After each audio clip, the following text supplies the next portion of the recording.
এই মুহূর্তে আলোচনার কেন্দ্রবিন্দুতে পড়শি দেশ, উত্তপ্ত ওপার বাংলা। রাতের ঘুম উড়েছে বাংলাদেশবাসীদের, প্রভাব পড়েছে দেশের শিল্প সংস্কৃতিতে। এই পরিস্থিতিতে উদ্বিগ্ন এপার বাংলার শিল্পীরাও। এই পরিস্থিতিতে আসনি সংকেত দেখছেন দেব। কি বললেন অভিনেতা মিঠুন চক্রবর্তী? সংবাদ মাধ্যমকে অভিনেতা বলেন, বাংলাদেশের সঙ্গে আবেগ জড়িয়ে আছে। খুবই দুঃখিত এই পরিস্থিতির জন্য। এই বাংলাদেশকে আমি চিনতে চাই না, জানতেও চাই না।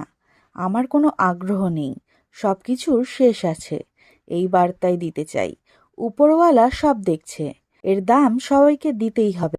দেব কোয়েল মল্লিক থেকে চিরঞ্জিত চক্রবর্তী বাংলাদেশের পরিস্থিতি নিয়ে একইভাবে চিন্তা প্রকাশ করেছেন। সম্প্রতি দেব এ প্রসঙ্গে বলেছিলেন, মাঝে মাঝে ভয় লাগে।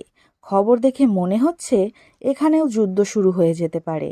মনে হচ্ছে ভারত বাংলাদেশ, ভারত পাকিস্তান বা ভারত চীনের যুদ্ধ লেগে যাবে। কিন্তু এটা কাম্য নয়। আমি চাই সবাই শান্তিতে থাকুক, সবাই ভালো থাকুক। আসলে তো দুবেলা খাবার আর মাথায় একটা ছাদ। বাড়িতে যারা আছেন তাদের ভালো রাখা, তার জন্য অন্য মানুষকে মারতে হয় না।